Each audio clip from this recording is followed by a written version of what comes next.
नमस्कार मित्रांनो, आज आपण आलो आहोत बीड येथील श्री खंडेश्वरी देवी मंदिर या ठिकाणी। तर मित्रांनो, हे मंदिर बीडपासून अगदी जवळच आहे। त्याचबरोबर बीडची सर्वात मोठी यात्रा या ठिकाणी भरते मित्रांनो। नवरात्रीमध्ये 9 दिवस ते 10 दिवस या ठिकाणी पूर्णपणे यात्रा असते आणि बीडमधील सर्व लहान थोर भक्त मंडळी या ठिकाणी येऊन यात्रेची मौज त्याचबरोबर देवीचं दर्शन देखील घेतात।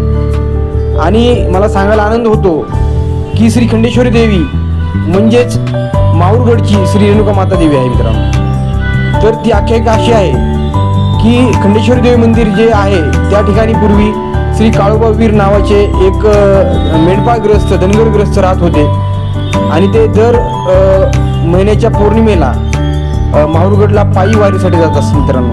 परंतु जेव्हा ते वयस्कर झाले तेव्हा ते शेवटच्या वारी दिवशी देवीला असं म्हटले की हे जगदंबे, मी आता खूप थकलो आहे, तुझ्या वारीसाठी प्रत्येक महिन्याला मी येऊ शकत नाही। तेव्हा आई जगदंबा त्यांना प्रसन्न होऊन अशी म्हटले की आता तुला माझ्याकडे येण्याची आवश्यकता नाही आहे, मीच तुझ्याकडे येते। तेव्हा त्यांनी देवीने सांगितलं की तू आता पुढे चालत राहा, मी तुझ्या मागे येईल, ज्या ठिकाणी तू थांबशील त्या ठिकाणी मी थांबेल। त्यानुसार श्री काळोबावीर महाराज जे आहेत ते पुढे चालत राहिले आणि देवी त्यांच्या मागे येत राहिली। आणि काळोबावीर त्यांच्या मेंढ्याच्या तळावरती आल्यानंतर थांबले, म्हणजे सध्याचे खंडेश्वरीचे मंदिर आहे त्या ठिकाणी पूर्वी त्यांचा मेंढ्यांचा तळ होता, काळोबावीर यांचं राहण्याचं ठिकाण होतं। तर या ठिकाणी आल्यानंतर ते थांबले आणि त्यांनी मागे वळून पाहिलं तेव्हा देवी त्याच ठिकाणी तांदळाच्या रूपामध्ये प्रकट झाली।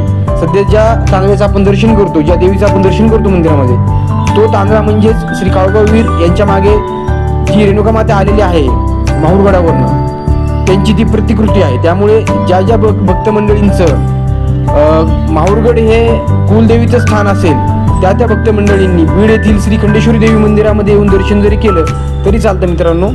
त्याच अनुषंगाने या ठिकाणी येणाऱ्या अनेक भक्तांची संख्या आहे, भरपूर भक्त ज्यांची की कुलदेवता माहूरगडची रेणुका माता आहे असे भक्त या ठिकाणी येऊन नतमस्तक होतात आणि श्री खंडेश्वरी देवीचं मनोभाव दर्शन घेतात मित्रांनो। तर हा व्हिडिओ तुम्हाला आवडला असेल मित्रांनो तर फॉरवर्ड करा, सबस्क्राईब करा आणि शेअर करा।